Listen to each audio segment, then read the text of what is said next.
vaina que hay que... Oiga, tengo un invitado hoy que usted lo conoce, pero antes vamos a meter a nuestro hombre de derecha, José Darío, que ya está acá con todo, porque a José le tenía unas noticias, unas preguntas, porque a veces por el internet, por el chat se me hace muy técnico.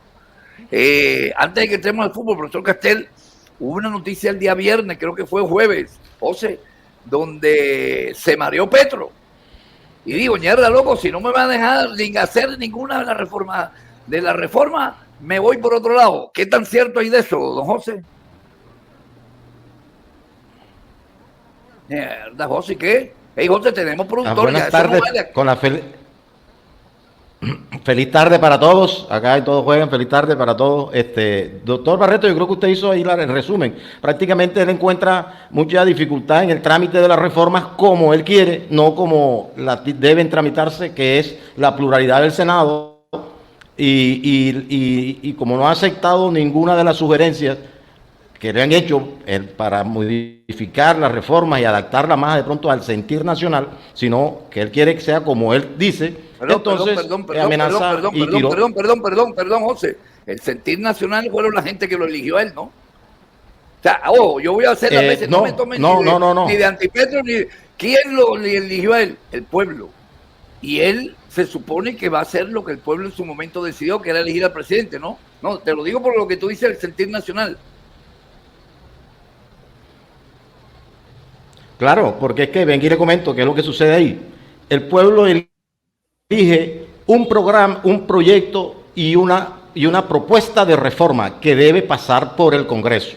Y en el Congreso es donde se debe moldear y enriquecer. No, porque si no, entonces no existiría el Congreso. No tendría sentido. Perdón, acaba de decir esa sentir, es la parte que... Perdón, pero José, me parece casualmente porque dijiste una frase que a mí me quedó sonando. El sentir nacional. El sentir nacional lo representa. Yo te digo, yo no estoy de acuerdo con Petro en muchas vainas, pero cuando uno elige el presidente, es más, yo te cuento, yo no voté a Petro. Pero cuando tú dices el sentir nacional lo refleja a quien elegimos presidente. Cada cosa que él hace está representando el sentir nacional. Yo entiendo que después los congresistas y tienen que pasar por todo esto porque de eso se trata la democracia, pero el sentir nacional teóricamente lo tiene el presidente en su poder, ¿no? Pero no, las fuerzas políticas se miden en el Congreso, por eso se hacen en la primera vuelta, se elige el Congreso, porque ahí es donde se miden las fuerzas políticas. ¿Qué es lo que sucede? Que ahí se mide el sentir nacional. Cámbiame la palabra. Hola, José, tiene un mal sonido porque tiene un delay. O cámbiame la palabra porque a mí me quedó rara. O sea, si un presidente que fue elegido... No, digamos que la fuerza política... entonces ese es un concepto. Mira, acá tengo el abogado, yo me voy a salir de la discusión porque pronto estoy mal. ¿Qué tal, doctor Wilson Fallá? ¿Cómo le va? ¿Está muteado? Hola, buenas tardes, ¿cómo están? Escuchándolos aquí. Oiga, Wilson, usted ha estado invitado algunas veces acá, y este es un programa de debate, pero para enriquecer en medio del debate a la gente. José Darío, ingeniero, que es un tipo que más o menos sabe bastante de la cosa política. Yo le pregunté, porque me sorprendí, que por eso fue que te llamé, porque yo hay vainas que no conozco, que mierda, que la constituyente, y no solamente que no las conozca yo, mucha gente no sabe interpretar estas vainas. Entonces tú sabes que yo le doy un formato rapidito a las vainas. Interpreto que Petro quiere hacer una reforma, no se la han permitido, entonces él dice, mierda, loco, si no es por ese lado, yo tengo una alternativa, que es una constituyente. Ojo, el lado correcto es a través de, como estaba discutiendo con José, a través del Senado, o sea, las cosas que indican la democracia. Entonces José me dice que lo que pasa es que Petro no está haciendo las cosas como es el sentir nacional. Entonces yo ahí lo detuve. Y luego yo interpreto que el sentir nacional lo tiene quien fue elegido popularmente como presidente, ¿no? Sí, así es. La gente, las personas que votaron por Petro, pues lo eligen por un programa de gobierno y él está obligado moralmente y políticamente a cumplirlo. Lo que sucede es que las cosas no se le han dado por varias circunstancias, pero digamos, con relación al tema de la Asamblea Constituyente y las palabras que pronunció él hace 2 días, yo tengo un criterio muy personal y es que primero él no necesita en realidad de ningún tipo de Asamblea Constituyente para que se pueda llevar a efecto las reformas que él planteó. Pero ninguna de sus reformas requieren de Asamblea Constituyente. Yo sé que tú eres profesor Y en ese sentido te quería pedir algo, más allá de tu concepto, que claro que es valioso, desde el conocimiento, explícanos qué es lo que quiere él, más allá de si la necesita o no, qué es lo que quiere él con las declaraciones que dio el viernes o el jueves, creo que fue el viernes. ¿Cómo interpreto yo eso? Lo que pasa es que ese término de asamblea constituyente es un poquito capcioso porque yo creo que él lo está utilizando como una forma de presionar dadas las circunstancias que se le han venido presentando en el Congreso. Porque es que cuando tú hablas de asamblea constituyente puedes pensar muchas cosas. Las asambleas constituyentes se establecen es para reformar la Constitución, pero digamos que ahí no nos podemos quedar. El tema es qué es lo que quiere reformar de la Constitución. Entonces hay una doctrina que hay que decirla, muy a pesar de que teniendo tiempo, como dices tú, que te gusta que sea mucho más ágil, pero hay una doctrina que se llama de la reforma de los elementos esenciales de la Constitución que viene manejando la Corte Constitucional. ¿Qué significa eso? En pocas palabras, la Constitución tiene 380 artículos, pero hay unos artículos de la Constitución que se refieren a elementos esenciales, elementos definitorios de la fisonomía de la Constitución, a elementos que tienen que ver con su características o su ideología básica, política, social, con las características técnico-administrativas, etcétera. Por ejemplo, el artículo 1 que dice que el Estado colombiano es una república unitaria, que tiene que ser es un Estado social, que además es un Estado de Derecho, etcétera. Por ejemplo, la división de poderes son elementos esenciales, pero hay otros artículos que tienen un carácter más bien instrumental, que son más bien orgánicos, más que dogmáticos, son, se refieren a temas funcionales. Por ejemplo, la reelección presidencial. Si tú modificas la reelección presidencial o si tú aumentas el periodo presidencial de 4 años a 7 años, ahí tú no estás alterando la Constitución en su esencia. ¿Entiendes? Entonces hay que hacer esa distinción primero que todo. Entonces, cuando uno habla de asamblea constituyente frente a la coyuntura que se está presentando actualmente, que el Congreso no le está caminando a Petro porque no tiene mayoría, uno descarta la asamblea constituyente que sea simplemente para reformar un aspecto procedimental orgánico de la Constitución, porque allí tiene que intervenir necesariamente el Congreso. Entonces, si él está sacándole el quite al Congreso, él no puede estar pensando en una asamblea constituyente donde el Congreso tiene que previamente dictar una ley, tiene que intervenir. Entonces, él está apuntando, cuando habla de asamblea constituyente, dada la coyuntura actual, está apuntando a una reforma de elementos esenciales, de elementos estructurales del Estado, y eso él no fue lo que propuso en su programa, muy a pesar que yo simpatizo con él en muchas de sus tesis. Él no propuso eso por un lado, y por el otro lado, eso significa que una asamblea constituyente no va a intervenir el Parlamento, no va a intervenir el Congreso, sino que va a ser soberana y va a ser absoluta, ni siquiera va a tener un control jurisdiccional. De eso pienso yo que él está hablando, porque yo no pudiera entender que él está hablando de una asamblea constituyente para reformar elementos simplemente orgánicos, procedimentales, de competencia de la Constitución, porque el Congreso tiene que intervenir sí o sí en ese procedimiento. Entonces, es capciosa la intervención que hace él cuando nombra asamblea constituyente y un poquito temeraria, que yo de pronto lo justifico como para un contrapeso de él, dado que tiene todo ese aparato de los medios de comunicación en contra y tiene, muchas fuerzas, que eso pudiéramos hablarlo. Pero Wilson, te hago una pregunta. Yo creo que Petro no desconoce las cosas. Petro, si algo me parece, para bien y para mal, es un tipo inteligente, conocedor de las vainas. ¿No será un poquito como de meterle terror o miedo a las personas o sea, él usa eso? Por eso es que yo no lo entiendo como ciudadano de a pie. Dice, loco, una asamblea constituyente me parece es algo ya un extremo de una situación, sobre todo que él nunca habló de eso. ¿No será como para meterle miedo a los que están ahora mismo en el Senado con razón o sin razón, bloqueándole sus proyectos? Digamos que eso es de doble filo. Yo pienso que lo utiliza como medio de presión, pero también no le conviene para las personas que votaron por él. Yo simpatizo con él, pero por ejemplo, en su programa yo nunca leí ni vi que él está pensando en modificar elementos esenciales de la Constitución, porque la Constitución es al contrario. Yo siempre en su programa he visto que él lo que quiere es ejecutar lo que dice la Constitución, y para ejecutar lo que dice la Constitución tú lo que necesitas es la ley, no necesitas una asamblea constituyente, no necesitas reformarla. Ahora, de pronto aspectos muy puntuales, de pronto una reforma judicial, que yo estoy de acuerdo con eso, algunas nominaciones que se hacen que no son las adecuadas, etcétera, pero en realidad a mí me pareció muy desafortunado que él haya mencionado el tema de la Asamblea Constituyente de esa manera tan genérica, porque se puede malinterpretar de esa razón, por muchas razones, ¿no? Yo lo interpreto así, yo lo interpreto, si él le está sacando el quite al Congreso y él habla de Asamblea Constituyente, no está pensando en una Asamblea Constituyente para modificar un elemento, digamos, circunstancial o de la Constitución, porque ahí tiene que intervenir el Parlamento siempre, el Congreso. Él está pensando en una Asamblea Constituyente para modificar elementos que son de la esencia de la Constitución.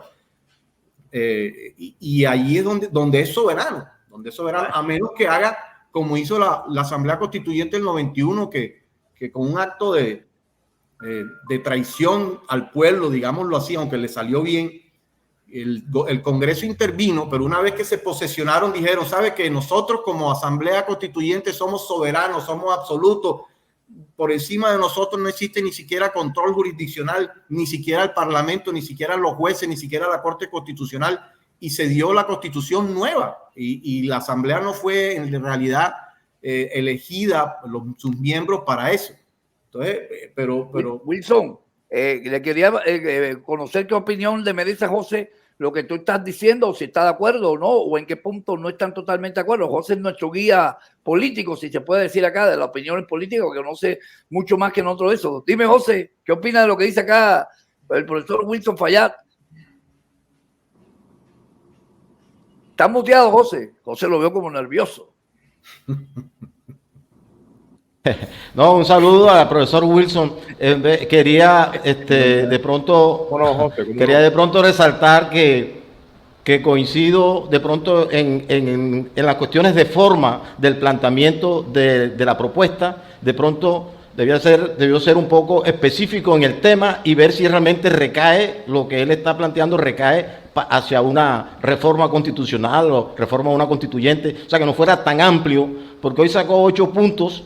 Hoy aterrizó un poco más la cosa con 8 puntos, pero esos 8 puntos también van a sitios comunes que de pronto que nosotros no digerimos fácilmente. ¿Y qué sucede en ese ambiente? En ese ambiente sucede que crea incertidumbre y aguanta uno de los problemas grandes que tiene él en el desarrollo de su plan de gobierno, que es la inversión privada. Entonces, ese escenario lo que crea es incertidumbre, y entonces todo el mundo que está pendiente de qué va a pasar con la reforma, ahora le sale la constituyente y todo el mundo se frena. Entonces yo pienso que él debería aterrizar la propuesta para ver realmente de qué estamos hablando.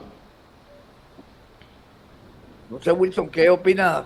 Sí, yo pienso que fue desafortunada, la verdad. Y además él en medio de su alocución dijo que él había sido ingenuo al permitir unas coaliciones, pero en realidad yo siempre lo he visto como una estrategia de la derecha, en el sentido de que ambos se necesitaban en ese momento, ¿no? Y la derecha hizo coaliciones con él para llegar al poder. Una vez en el poder, entonces ya no le aprobaron su reforma. Y como no hay una disciplina de coaliciones, porque las coaliciones, la idea es que si tú te estás aliando a un partido que es el que supuestamente pues tiene toda la proyección para ganar unas elecciones, tú te tienes que someter por lo menos a el programa de gobierno al cual tú te estás adhiriendo, por lo menos en parámetros generales, ¿entiendes? Hay algunas cositas que de pronto tú no vas a ser ciego y vas a decirle sí a todo, pero la esencia de las reformas del gobierno tienen que haber sido también discutidas en las coaliciones, y si las coaliciones se produjeron, tienen que en el Congreso reflejarse. ¿En qué forma? Pues apoyando las reformas de él, que hasta ahora prácticamente le han dado la espalda y tiene toda esta cantidad de contratiempos. Esa es la indisciplina de las coaliciones, y si fue muy ingenuo de él, la verdad, pensar que las coaliciones le iban a a resultar, pero si no hace coaliciones tampoco él hubiese llegado al poder. Ese es el juego de la política. Desafortunadamente no ha sabido manejar el Congreso. Se equivocó, pienso yo, con algunos funcionarios. Wilson, también. Te disculpa que te interrumpa, si te hago una pregunta, la pregunta tonta, digo yo. Bueno, a mí me daba la impresión de que este man negoció con el diablo. Yo dije, bueno, algo maquiavélico, para poder gobernar me tengo que juntar con mis enemigos. De hecho, él llevó al gobierno gente que yo nunca hubiese querido que estuviera ahí, por decirte algo. Pero esa gente después se fue, uno por las enfermedades, otro por lo que sea. Me refiero a los que primero lo acompañaron a él. Después él se hace alianzas, como diría Milei. ¿Cómo es que le dice Milei a los políticos tradicionales, José? La casta. A la casta. Él hace alianzas con la casta, exactamente. Entonces, ¿quién falsea a quién? ¿La casta a Petro o Petro al pueblo cuando busca alianzas con la casta? ¿O esa es la política, que definitivamente es una vaina sin moral?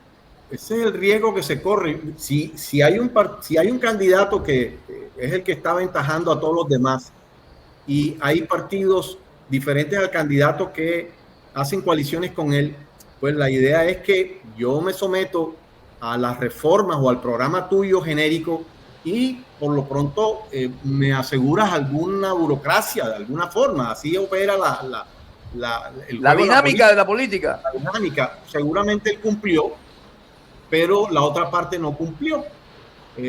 Yo pudiera mencionar algunos aquí, algunas senadoras aquí que no tenían nada que hacer, que estaban prácticamente perdidas y que se aliaron con él para subir. Una vez allá, entonces ya se opusieron completamente a todo. Digamos, esa es la coalición es una alianza que hay que hacer honor a ella también, hay que respetar. Oiga, pero Petro con esa cara de malo se dejó hacer conejo. José, dame un segundo, no sé si Javier quiere hacer alguna pregunta, porque me gustan las preguntas de Javier, porque no vienen cargadas de ningún interés político, simplemente del ciudadano que paga su predial. Adelante, profesor. Y don Wilson, usted se me desaparece ahí porque tiene el croma. No sé si acércate o alégate porque nos desaparece. Adelante, profesor Castel. Doctor Fayad, escuchaba esta mañana a muchos especialistas en este tema y decían que desde lo jurídico había muy pocas posibilidades de que tuviese el tiempo y lograra Petro hacer una reforma, porque tenía que hacer una ley, después tenía que ir a la corte, que no sé qué, había que después unas elecciones. Pero hablaban de que desde el punto de vista político tenía 2 o 3 lecturas. Una incluso me llamó la atención, una de la calle, Humberto de la Calle, que decía que esto sí podría significar hasta el estartazo, el punto de partida para la elección del 26, y arguía lo siguiente, decía, como no ha podido cumplir con el cambio, entonces la bandera de él en las próximas elecciones seguramente va a ser que como no les pude cumplir porque no me dejaron, porque me bombardearon, atrancaron todo, a través de esto es que ahora sí los voy a cumplir. ¿Qué opinión le merece esa lectura?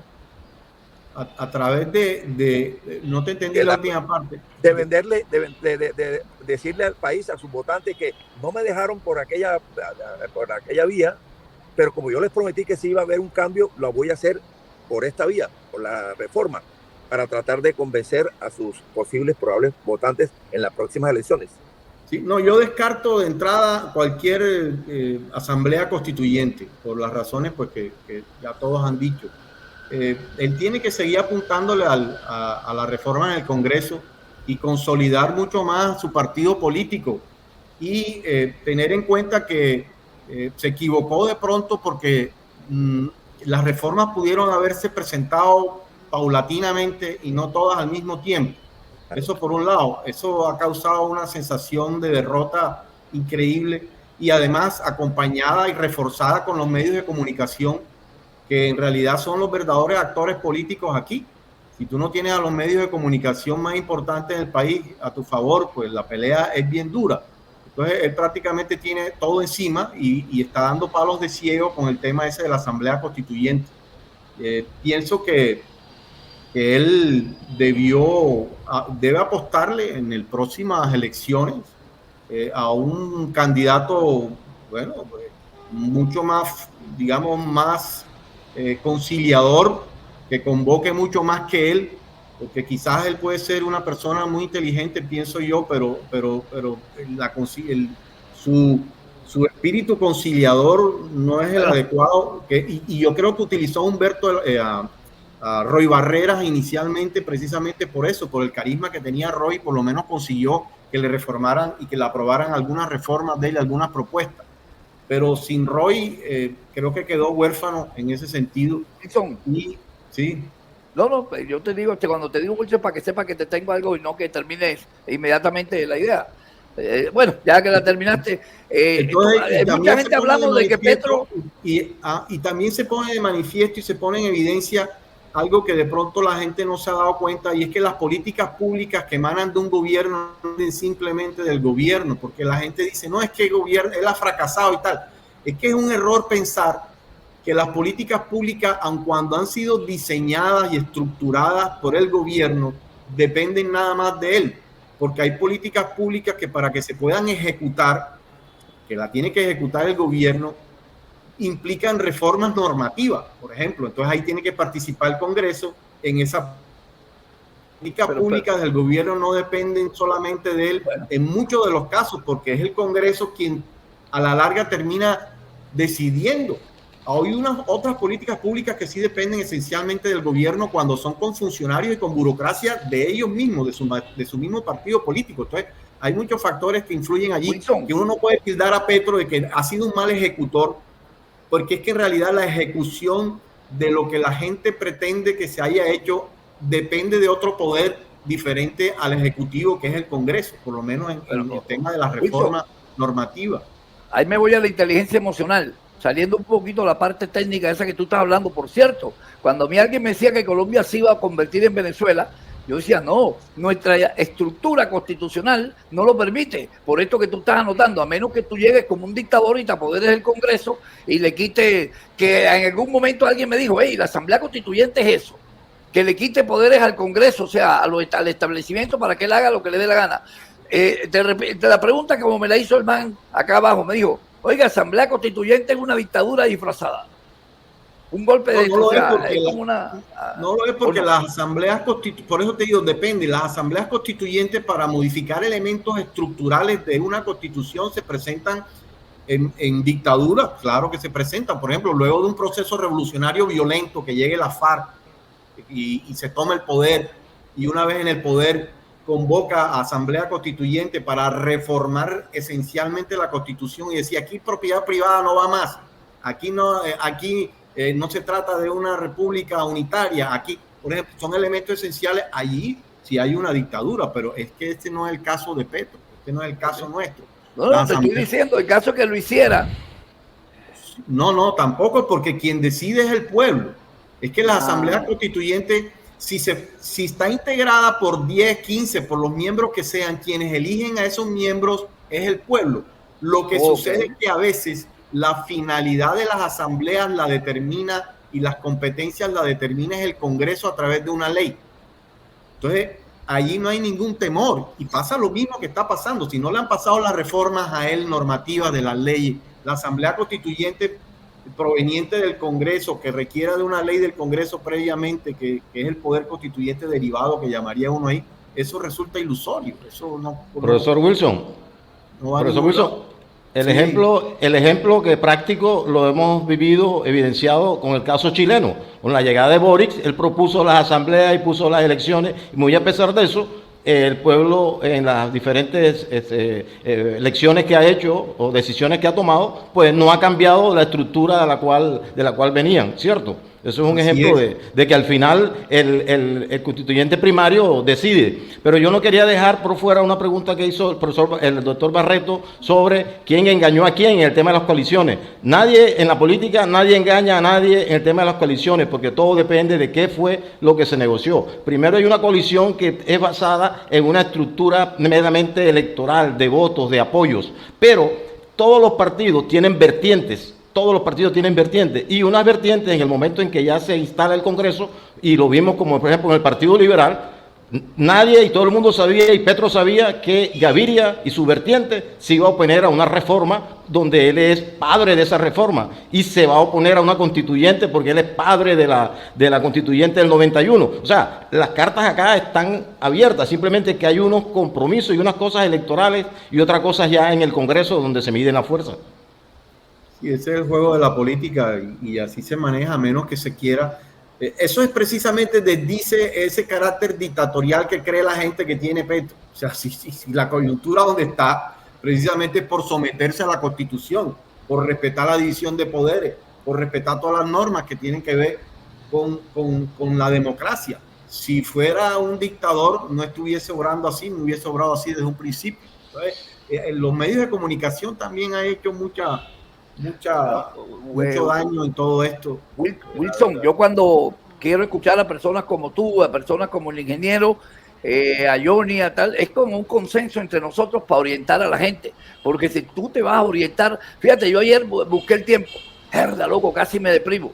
No hay ni una alternativa de esperanza en este país según están pasando las vainas. Sé que están pasando vainas difíciles, horribles, que no han cambiado como muchos quisiéramos algunas cosas. Pero bueno, ante todo agradecerte y quería invitarte a que nos acompañes por lo menos una vez por semana, porque tenemos muchas cosas que nos gustaría que nos aclarara.